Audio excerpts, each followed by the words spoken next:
gaji jurnalis itu kecil. Nah, gajinya? Iya betul, true or false? Menurut Ika sih ya benar. Oh benar.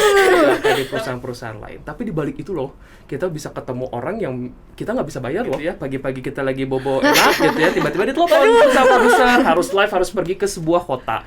Itu adalah yang emang harus ready banget. Bukan ladang untuk cari duit sebenarnya gitu. Kalau misalnya ada yang mau ya, gitu kan, ada yang mau gitu kan. Dan kalaupun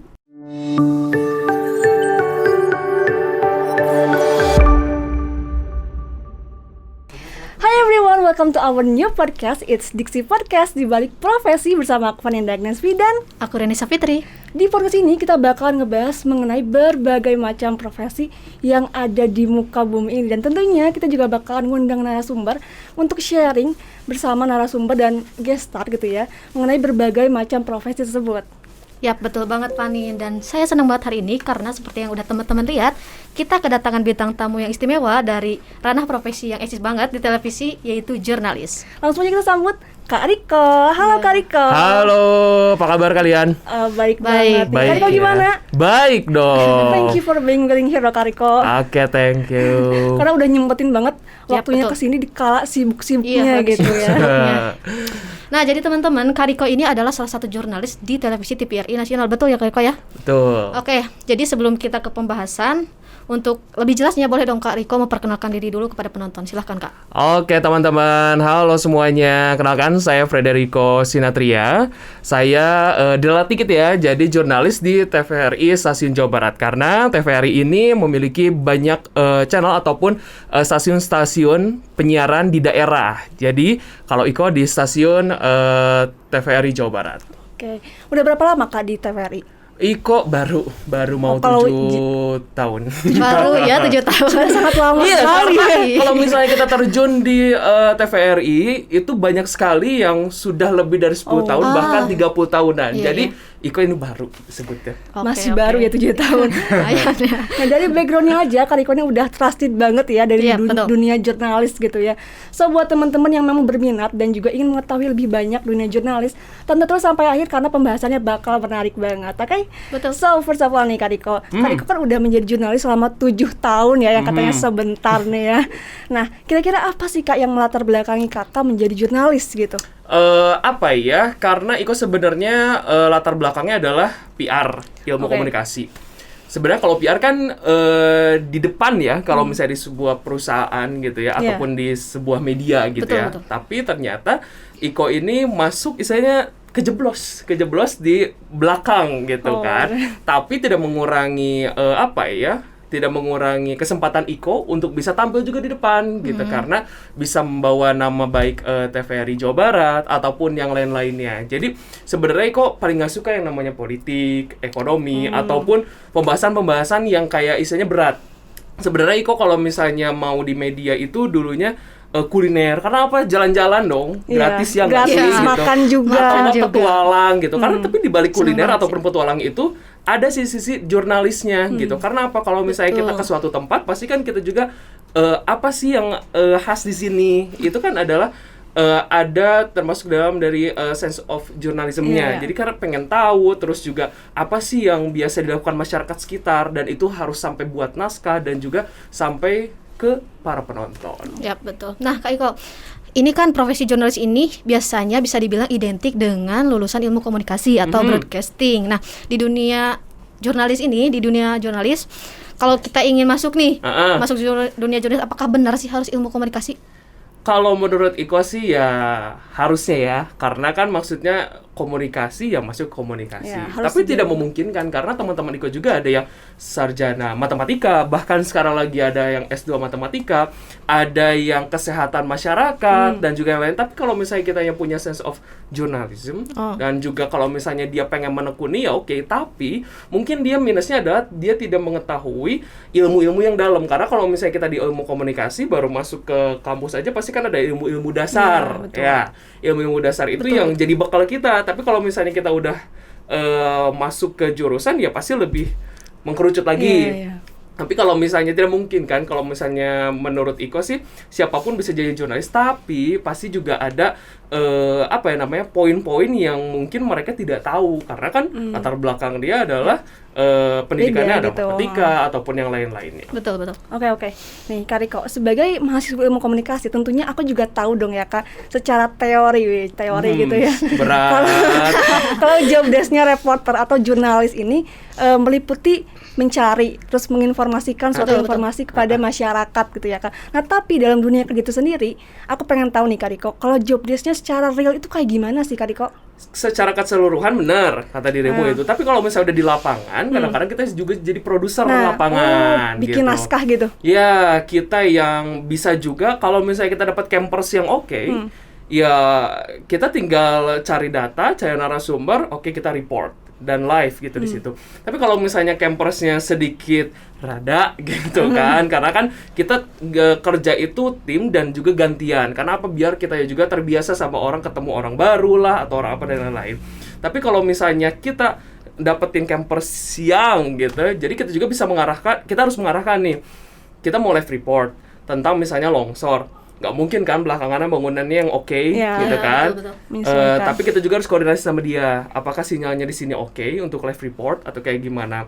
Terus juga kita harus ngecek juga ke pusat, ke kantor pusat. Apakah gambar kita sudah diterima atau belum untuk live report nanti. Terus juga kita harus cek sinyal ataupun yang lain-lainnya. Jadi sebenarnya menurut Iko sih, kalau Iko dididiknya ya, jadi jurnalis atau reporter yang sekarang sampai Iko tekuni, itu tidak menjadikan kita artis, tapi kita menjadikan untuk banyak ilmu gitu, banyak belajar gitu. Karena apa maksudnya? Jadi biar nggak manja gitu. Kalau misalnya pada saat kita liputan banjir, ya kita kan harus BBC-kan ya nggak sih? Iya. Kalau longsor gitu kan, kita harus lamokot kutanu gitu ya nggak sih gitu kan? Jadi kayak ya udah semua diterajang aja. Jadi sebenarnya kalau misalnya job desk-nya ya seperti itu kebanyakan, tapi di balik itu ya kita juga harus memikirkan kalau misalnya nggak ada unit manager tuh istilahnya yang bayar-bayar gitu kan ya, kita ditampung dulu duitnya. Terus kita juga harus perhatiin teman-teman yang lain, jangan sampai ya kita live report tapi kan nggak tahu kameramen ternyata ngambil gambarnya kita ngeblur lah atau kayak gimana gitu. Kita semua harus memastikan karena kita kan kerjanya tim. Oke. Jadi lebih menyeluruh gitu ya kerjanya, nggak cuman kayak nyari berita doang atau liputan doang. Dan gitu sebenarnya ya. kalau misalnya kita job desk ataupun kita kepo misalnya tuh, kita nggak hanya mencari naskah, kita tidak hanya membuat naskah, mencari berita dan juga lain-lain. Terus misalnya tapi kita gimana sih nih cara ngoperasin kamera, ini bagaimana sih ini dan lain-lain. Jadi kita banyak tahu dan banyak bisa sebenarnya. Jadi banyak keuntungannya malahan. Multitasking gitu ya. Bisa dibilang demikian ya. Oke Kak Riko, untuk skill nih ataupun kemampuan apa aja sih yang harus dimiliki dan dikembangkan gitu sebelum menjadi jurnalis?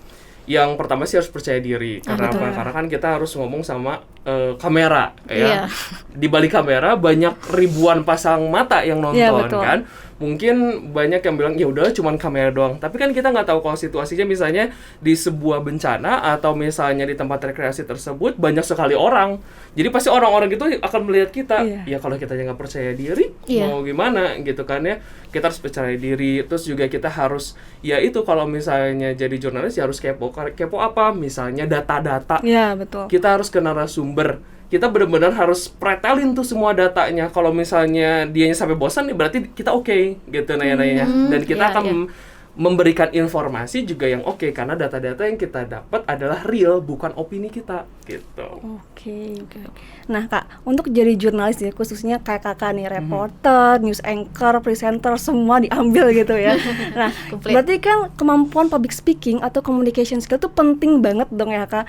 Nah, even aku pun orang komunikasi gitu ya Kak, tapi masih AIUEO gitu kalau misalkan ngomong di depan kamera. Nah, gimana sih Kak cara untuk mengasah kemampuan itu gitu Kak? Ya, kalau misalnya kok yang tadi udah percaya diri ya public speaking ya. Public speaking tuh bisa diasah banget. Kalau misalnya ya takut sama kamera langsung, ya di kaca dulu. Biasanya Iko dulu gitu. Jadi latihannya di cermin, lihat dulu muka kita, terus gimana ekspresi kita gitu kan ya. Terus misalnya Iko harus cari satu role model.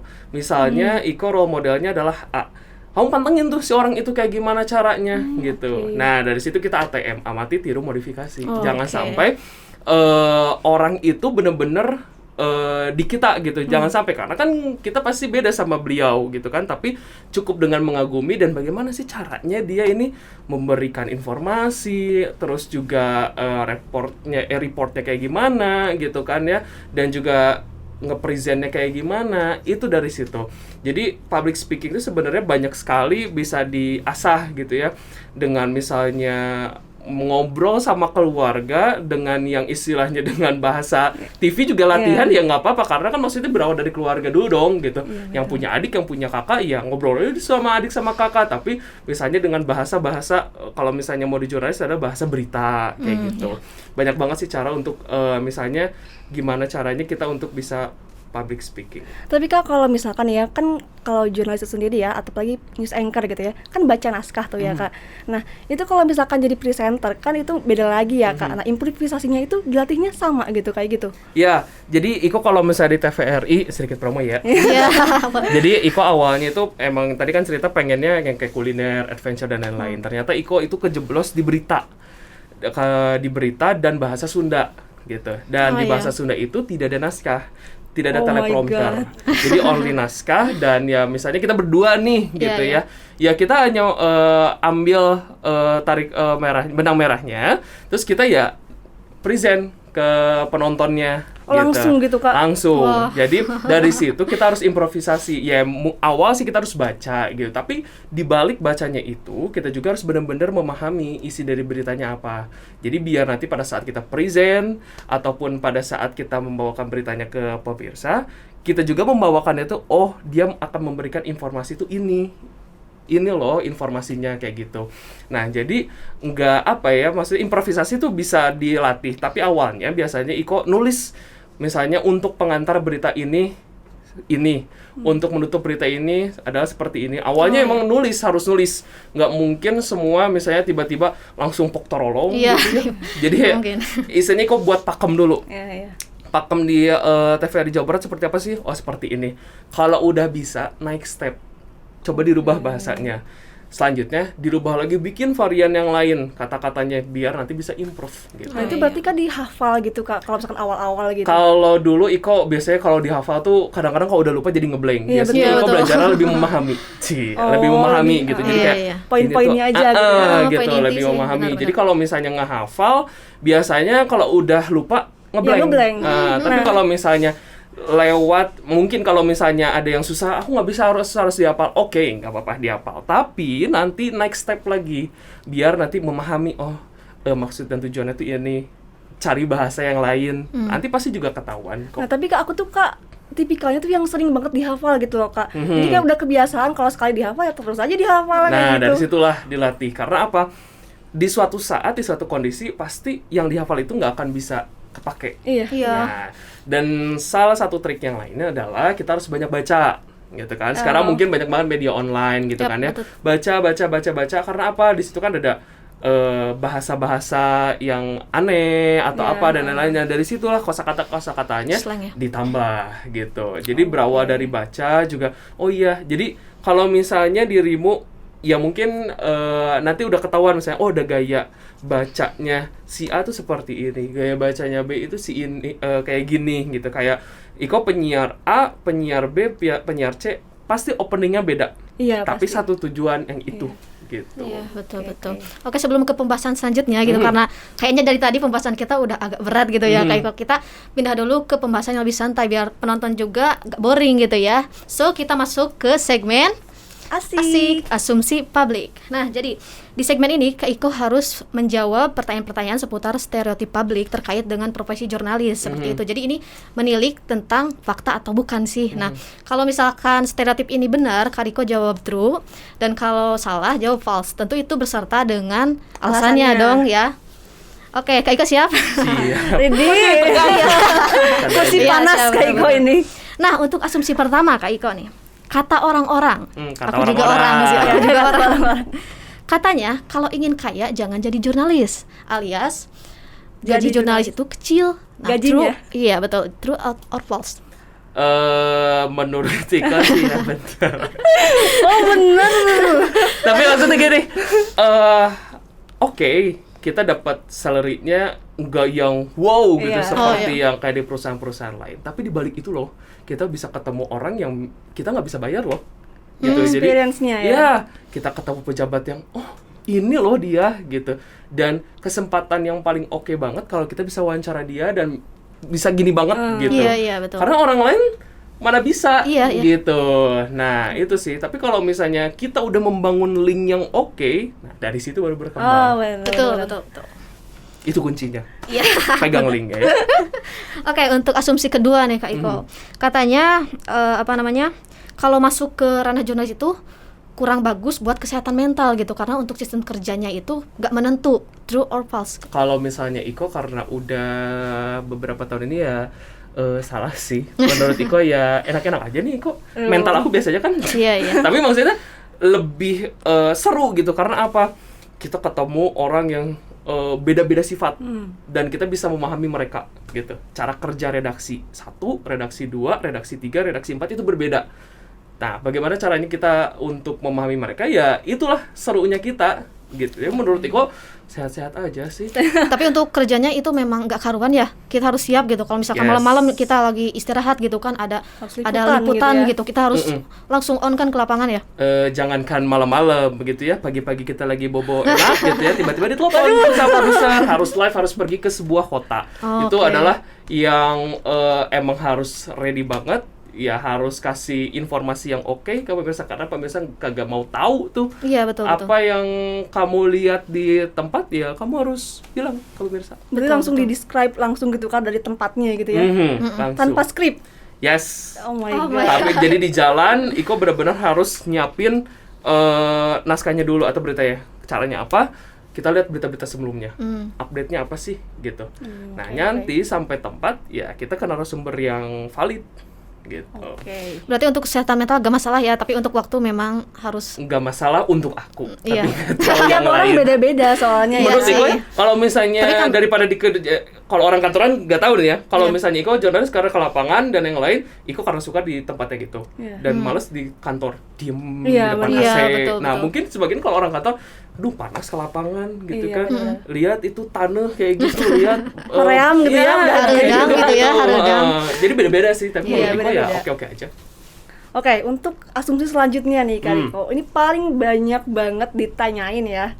Nih katanya kalau jadi jurnalis itu harus good looking, cantik atau ganteng. Pedas True ya. or false nih? Sadis Kak Ini Riko. ini gede cuy.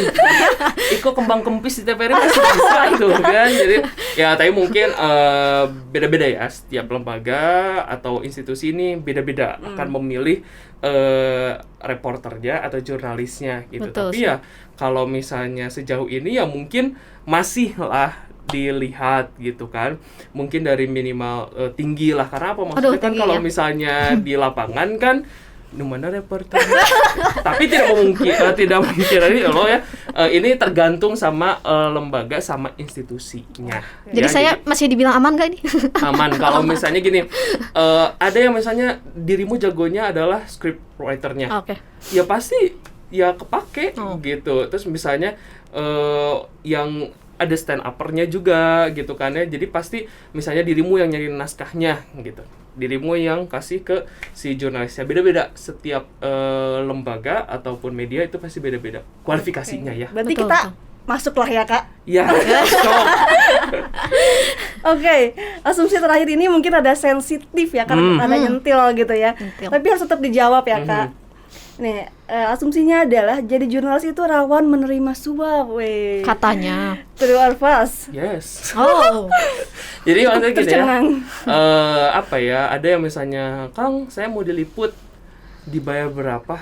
Itu aku kayak udah beda kalau misalnya, Kang, MC ya, tanggal segini acara ini, aku berani. Berapa budgetnya? Gitu kan. Tapi kalau misalnya jurnalis tua itu apa ya? Bukan, menurut Iko bukan ladang untuk cari duit sebenarnya gitu. Kalau misalnya ada yang mau ya, gitu kan, ada yang mau gitu kan.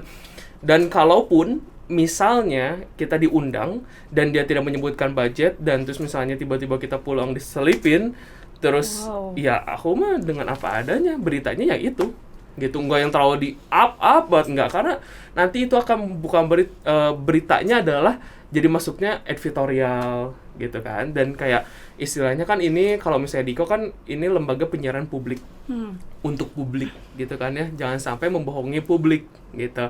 Dan kalau misalnya ya Iko mah karena kan ada kode etik jurnalistik kan Iya, ya, betul. itu yang Iko pegang. Nah itu poin plus dan minusnya kalau misalnya kita lulusan dari komunikasi pasti harus ingat kode etik jurnalistik. Tahu dasar-dasarnya Ya, gitu ya.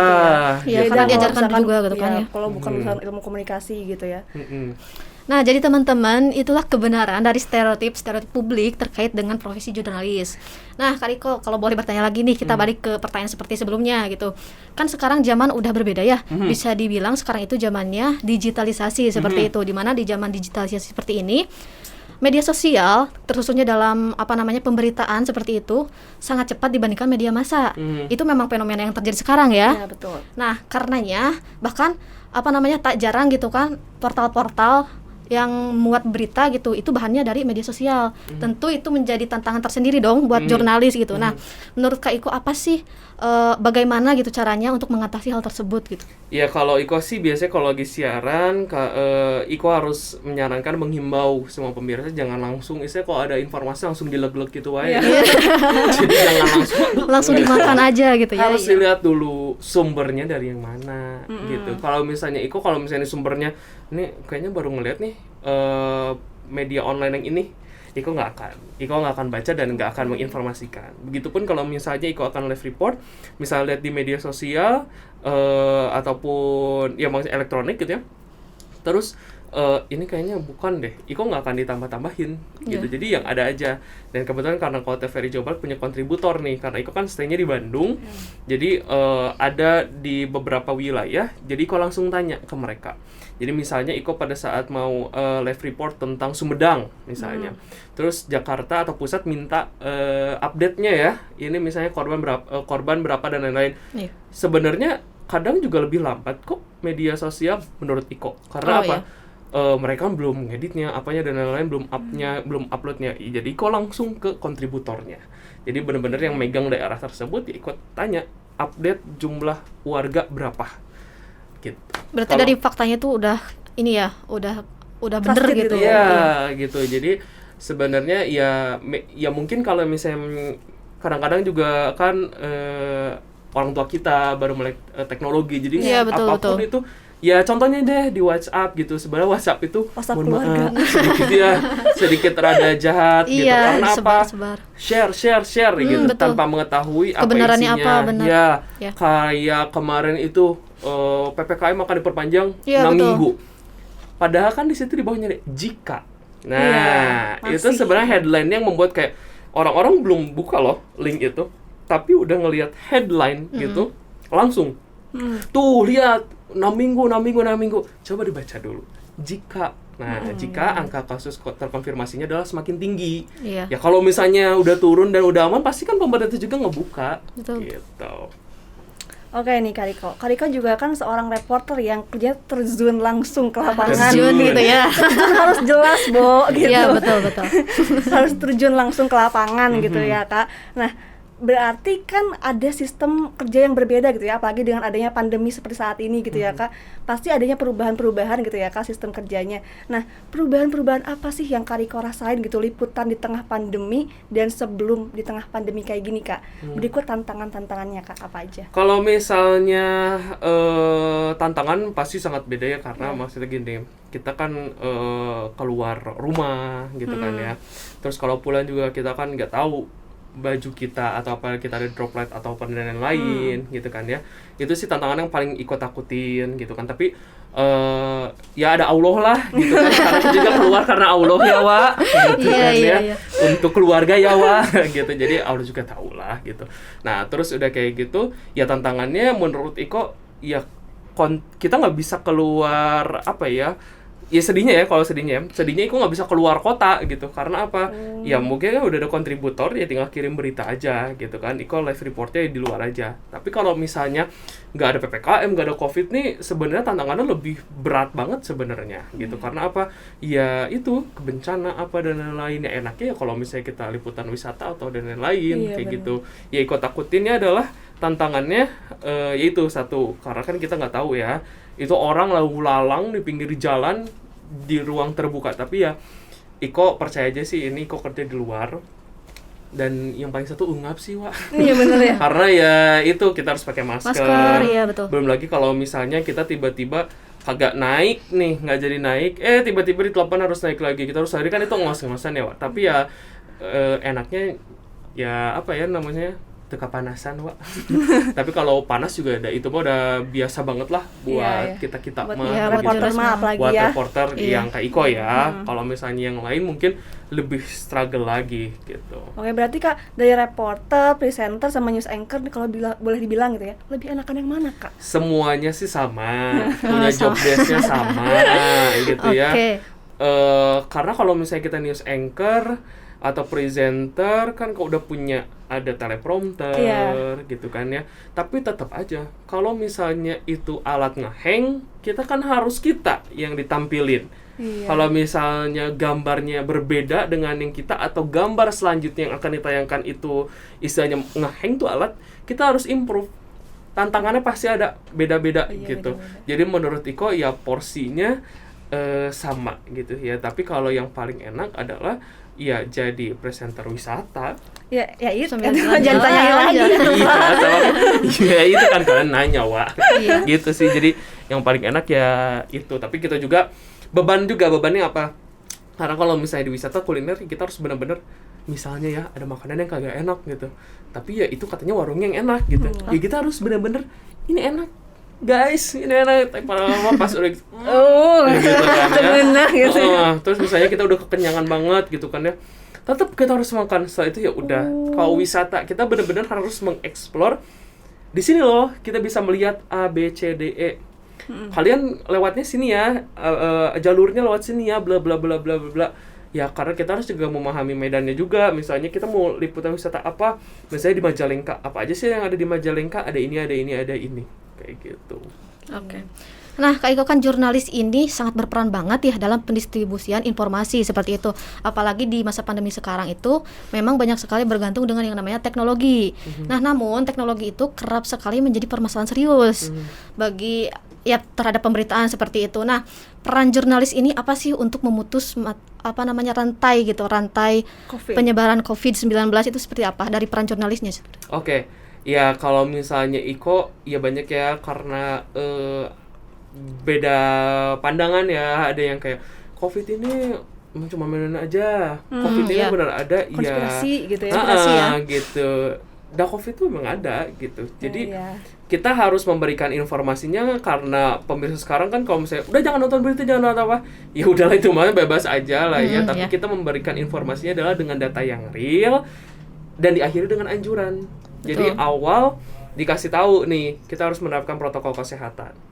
Apa aja protokol kesehatannya, A, B, C, D, E. Di akhir juga ditutup ya dengan himbauan lagi gitu. Biasanya kok di tengah-tengah juga dihimbau lagi gitu. Jadi ya walaupun kita udah 1 tahun lebih ya di pandemi ini, ya kalau kita nggak pakai masker atau misalnya nggak pakai face shield, mungkin itu ada aksesoris yang kurang gitu ya. Tapi gimana lagi gitu. Ini peran jurnalis, nggak mungkin kita mempermainkan data gitu kan ya. Dan jangan sampai nanti institusi itu kalau misalnya beritanya beda sama TV yang lain atau media yang lain, itu kita bisa disorot gitu. Dan nanti ada undang-undangnya lagi kan gitu. Berarti mostly emang hampir sama gitu ya, berita dari satu stasiun ke stasiun lain gitu ya? Iya, kebanyakan sama ya, karena narasumbernya satu misalnya sama gitu ya. Tapi mungkin akan berbedanya adalah ngambil sisi yang mana nih? Sudut pandang, sudut pandang ya. Misalnya ada press con tentang konfirmasi terkonfirmasi positif COVID-19 dan juga kesembuhan. Kesembuhannya berapa, yang terkonfirmasinya berapa. Ada yang media yang menyoroti tentang konfirmasinya. Ada yang sembuhnya gitu. Jadi yang sembuhnya dulu diobrolin, di akhir konfirmasinya sekian. Ada yang konfirmasinya sekian, yang nakut-nakutin itu. Di akhir sembuhnya sekian gitu. Oke, Kak, tadi kan juga udah disinggung ya, Kak, kalau misalkan sekarang itu masyarakat udah kayak ya mendistribusikan pesan itu kayak ya udah bebas gitu ya, tanpa filter gitu ya, Iya, Kak. betul. Nah, sebagai jurnalis sendiri kan Kakak juga cari berita gitu ya, Kak, cari sumber berita. Nah, gimana sih cara Kak Riko sendiri cari sumber berita yang kredibel di tengah maraknya hoax kayak gini? Ya, kalau Iko langsung ke narasumbernya gitu, Oke. karena kan Iko ada privilege misalnya langsung ke asistennya atau misalnya ke narasumbernya langsung gitu. Jadi ya konfirmasi langsung ke orangnya gitu, jangan lewat orang lain, maksudnya yang jauh gitu dari narasumber tersebut. Ya kalau misalnya Iko nih, ya kayak tadi Iko pernah cerita, misalnya Iko mau live report tentang Majalengka ada kejadian A gitu kan, Iko diminta update, oke boleh ditambah di media sosial, tapi konfirmasi juga kontributor orang di sana gitu, karena kan dia yang langsung kena di sana, langsung yang ada di lapangan gitu. Oke, tapi Kak kalau misalkan ya ada berita viral gitu Kak di sosial media tuh yang Kakak nggak bisa langsung kan untuk konfirmasi ke orangnya gitu ya Kak. Nah, itu gimana Kak? Ya kalau misalnya Iko akan dikonfirmasi lebih lanjut, karena kan kita juga nggak tahu ya, maksudnya jangan sampai kita maksain ngasihin informasi gitu. Iko mana? Iya, kalau misalnya di teman-teman ya Iko nggak tahu gitu, takut salah menginformasikan, daripada nanti ya gitu, nanti dirimu misalnya nge-share kayak itu dah kata si itu, kata si Iko, disebarin gitu gitu. lagi, kata dia nah dari situlah untuk memutusnya gitu. Iya. Jadi ya kalau Iko lebih baik misalnya juga Betul. Jakarta minta update ataupun ada chit chat nih ya pada saat kita live report dan kita nggak tahu nih datanya, dan ya Iko tinggal bilang aja ya untuk mengenai ini kita akan terus pantau kembali atau akan mengkonfirmasi lebih lanjut sambil menunggu preskon yang akan dilaksanakan bla bla bla bla bla bla. Pasti mereka juga ngerti. Karena apa, jangan memaksakan gitu. Jadi benar-benar ya udah, berita yang ada sekarang Seadanya aja gitu Seadanya, ya, jangan betul. dipaksain gitu ya. Dan biar- beserta fakta tentunya ya. Oke, nah Kak Iko pembahasan beratnya udah cukup sampai situ aja Asik. gitu.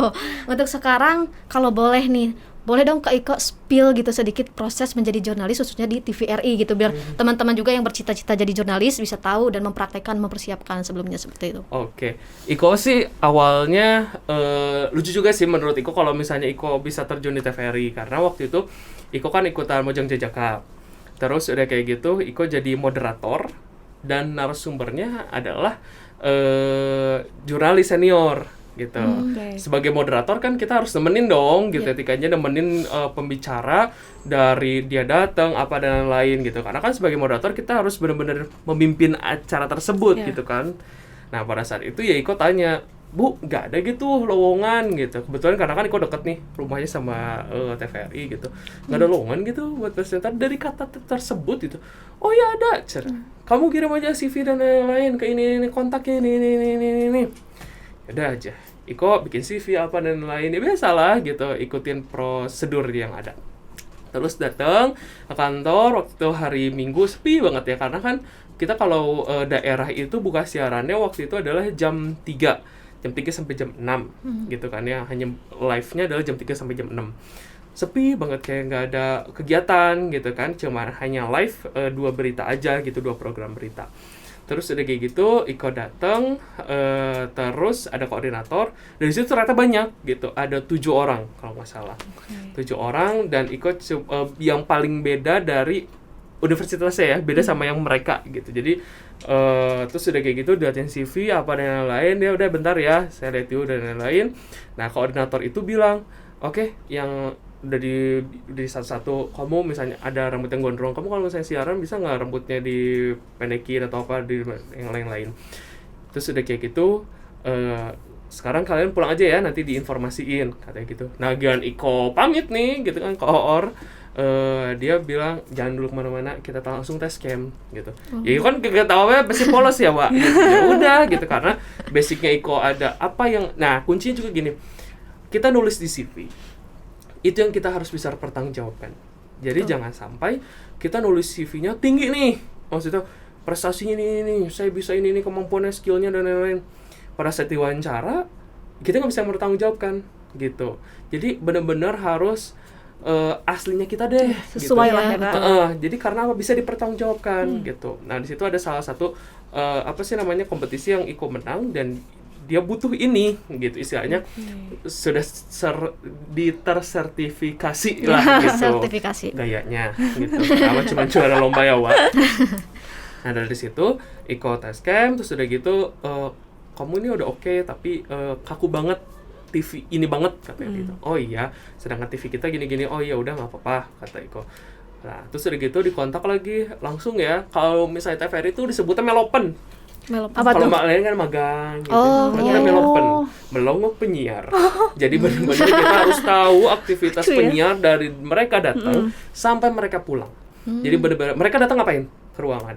Oke, udah ke ruangan ngapain lagi? Ke redaksi. Ngapain? Baca naskah, apa dan dubbing semuanya dan lain-lain. Udah gitu apa? Nomorin naskah, nomorin berita, nyusunin apa dan lain-lain. Perlengkapannya di mana, nyimpennya di mana.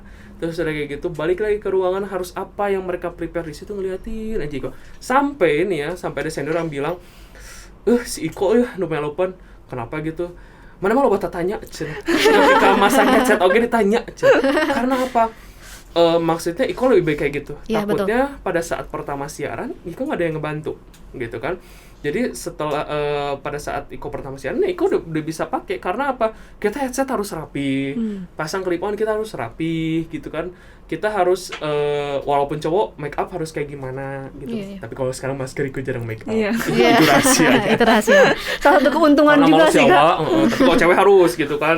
Kalau Iko mah ya udah cuma segini doang gitu. Atau kan simpelang atau gimana? Iya nggak apa-apa karena kan nggak buka sekarang. Nah terus udah kayak gitu, iya udahlah dari situ Iko masuk, terus dubbing apa dan lain-lain, siaran lah. Nah dari situlah jadi sebenarnya ya Iko ilmu komunikasi, terus juga ya makanya itu linknya kalian harus pegang. Jadi siapapun itu orangnya jangan sampai kayak, ayo kayaknya orang biasa aja. Ternyata dia ini si ini loh. Ternyata yang punya ini loh, apa dan lain-lain, jangan sepelekan lah gitu. Jadi cerita Iko bisa jadi jurnalis ya itu, Iko ngemoderatorin, ya nggak usah malu-malu lah gitu kan ya. Bu, ada nggak ini? Oh iya ada. Nah dari situlah Iko belajar. Iko kalau nggak salah 3 bulanan, kalau nggak salah 3 bulanan, Iko melopen, lalu siaran. Gitu. Oke, nah, Kak, kalau misalkan tadi kan ya disebutin juga, kalau di TVRI itu, jadi proses seleksinya tuh apa aja, Kak? Misalnya misalkan apa aja yang harus dites gitu, Kak? Ya yang paling terpenting adalah pada saat baca naskah, pada saat kita present, gitu kan ya.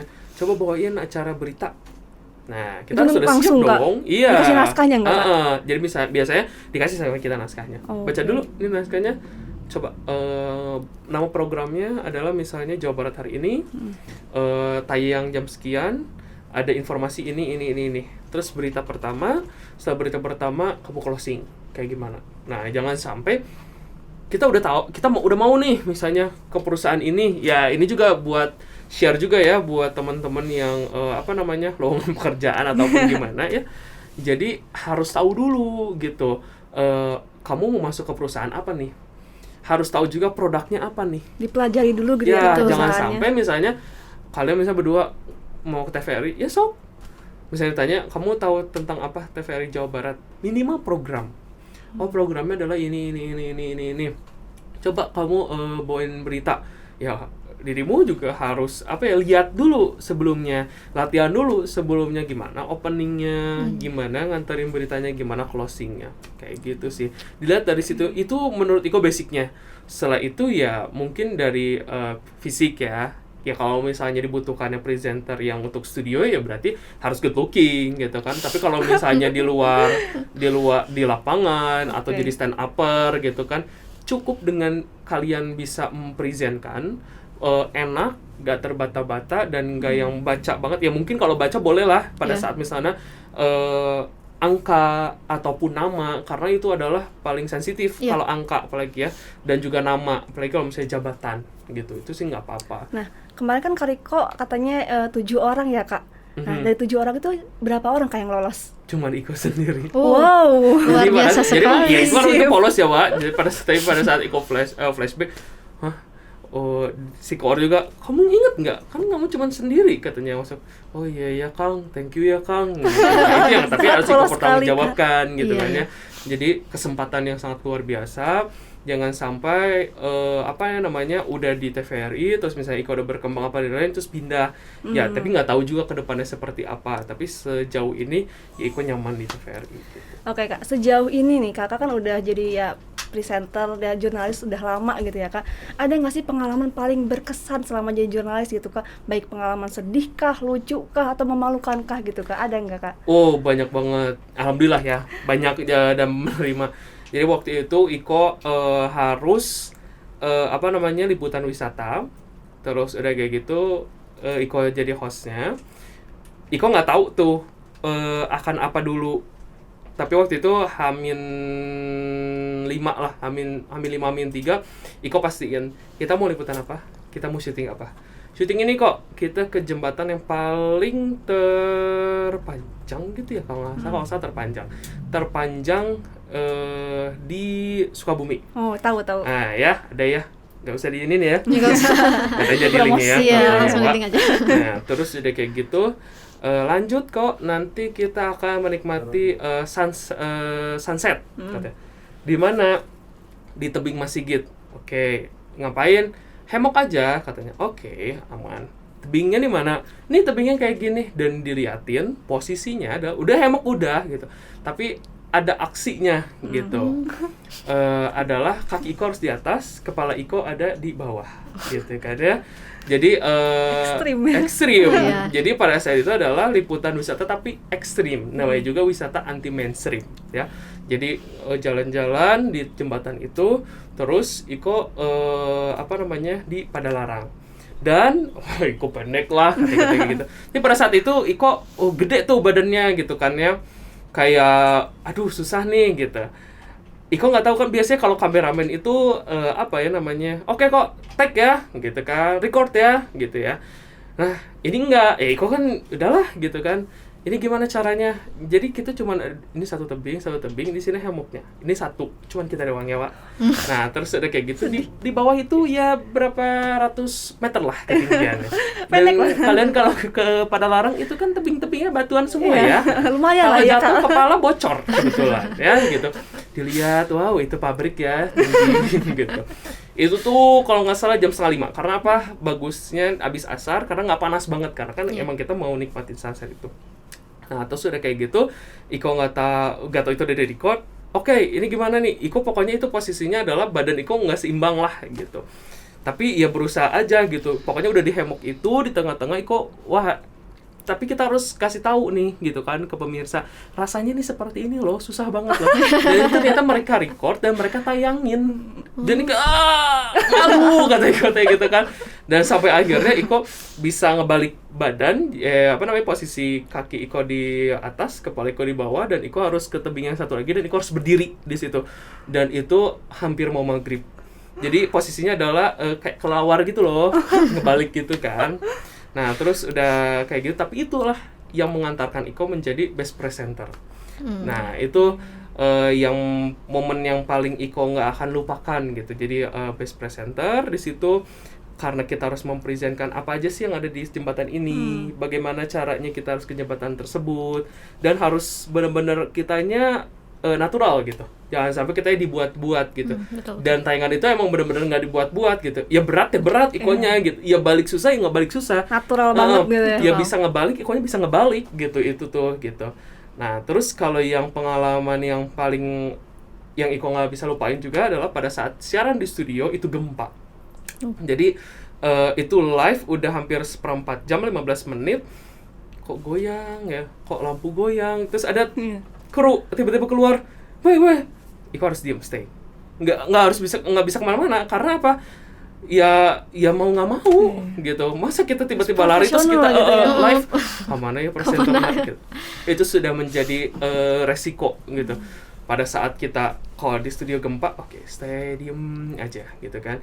Waktu itu maskernya masih lepas pakai ya, jadi masih kelihatan mimik mukanya. Kalau sekarang kan kalau misalnya udah pakai masker ya udahlah gitu, mau cemberut kayak mau apa nggak kelihatan gitu ya Kak. gitu. Nah pada saat itu aduh gempa, udah ngelihat tuh semuanya, kita matanya ke depan tapi ini aduh gimana gitu. Ya udah bacaan aja. Terus pada saat live report bencana itu longsor yang di Sumedang, itu yang lumayan besar gitu kan, karena memakan korban banyak banget. Nah, Iko kebagian di hari terakhir. Dan hari terakhir itu adalah mungkin sudah dikatakan mayat itu sudah mulai sudah mulai mengeluarkan yang nggak sedap gitu. Karena tertimbun lah apa dan lain-lain. Nah, dari situ tuh Iko mantengin aja. Iko nggak bisa ke sana, tapi kita di pos yang tim gabungannya gitu. Karena emang tidak diperbolehkan juga. Nah, itu resikonya juga. Ada kabar pada saat Iko naik ke atas, gerak tanahnya, diem aja Iko tuh, nggak yang kayak gerak tanah. Karena maksudnya pasti mereka juga Rewas. Gitu. Tapi ya udah, kita ini udah ditugaskan oleh kantor, harus kita liput dan kita harus present gitu kan ke pemirsa. Terus udah kayak gitu, sisi tanah sini katanya gerak, katanya. Oke. Udah aja, pada saat nyampe kita harus cari data dan lain-lain. Data yang ikonnya dapat di jalan udah ditemukan, Kang, tadi pagi jam segini sekian korban apa dan lain-lain. Oke, udah. Pada saat di sana itu sampai malam di sana, dan jenazah itu lalu lalang. Dan ya memang gitu, di situ itu ada wangi-wangi yang tak sedap gitu, tapi ya sudah gitu, karena ya itu balik lagi resiko kita gitu kan, dan ya itu emang di lapangannya seperti itu, ya udah gitu. Lalu lalang dan akhirnya ya udah sampai selesai semua korban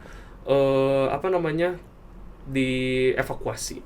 Itu sih pengalaman Iko yang luar biasa lah. Sedihnya dapat karena maksudnya ngelihat keluarga gitu kan ya, terus juga yang kayak gitulah. Sedih lah itu mah ya. Gitu. Tapi Kak, kalau misalkan pengalaman lucunya gitu Kak, kayak misalkan nih kemarin tuh ada kejadian yang viral Kak, di mana reporter yang itu loh, Kak, tahu gak sih?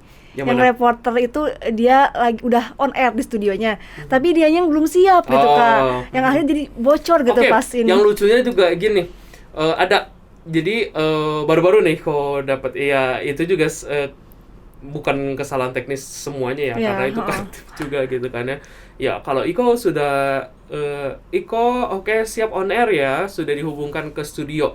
Tinggal 2 item lagi. Kalau udah 2 item lagi, Iko nggak bisa ngomong apa-apa. Jadi karena misalnya cuman ke camper saja, standby 2 item lagi. Nah, paling Iko kasih tanda kode kalau misalnya udah on air, tanda Iko seperti ini gitu. Nah, Iko sih waktu itu harus udah standby. Iko udah standby nih. Pada saat itu kan kita pakai alat yang nanti dicek sama pusat. Oke kok, ini baru diangkat telepon. Oke kok, gambar kamu udah didapat katanya. Gambar aku udah didapat, perasaannya alat juga belum nyala, tapi ya udah oke aja gitu kan Iko. Cek voice kok gitu.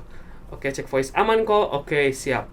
Udah aja. Nah, setelah itu 2 item udah dipanggil nih Iko. Udah aja Iko live report. Nah, di sini sempat kayak trouble. Hybrid katanya gitu. Jadi pakai live-nya pakai HP aja. Sedangkan headset Iko kan ke belakang kan. Jadi kok naikin volume gitu kan. Naikin volume Iko. Ya udah aja. Ini kayaknya audio lagi nih yang kesalahan. Selesai. Karena di situ kan monitornya juga kecil, dan ya Jakarta Pusat udah bilang aman, ya sudah gitu. Nah, udah aja. Terus aku ngomong campers, kayaknya kita audio deh bermasalah gitu kan. Kenapa kok gini. Tapi ternyata ada orang teknik kan nonton, sini kok suara kamu itu ada katanya, tapi gambarnya bukan kamu. Hah? Kok bisa gitu? Oke. Beritanya ya gambarnya yang mana mungkinnya gitu. Enggak, suara kamu tuh suara kamu banget katanya. Katanya tuh. Tapi kok gambarnya bukan kamu ya? Hah? Gimana? Pas dilihat ternyata adalah itu gambar orang Banjarmasin. Kalau Banjarmasin nggak tahu mana gitu, Kalimantan mana, karena kan itu ngantri kan teman-teman yang mau live report. Jadi Iko tuh nggak berhentian gitu. Ini salah switch itu lucu banget. Berarti dari tadi aku tuh ngomong nggak ada gambar aku. Iya, ini lihat katanya kayak gitu. Dan bener gitu.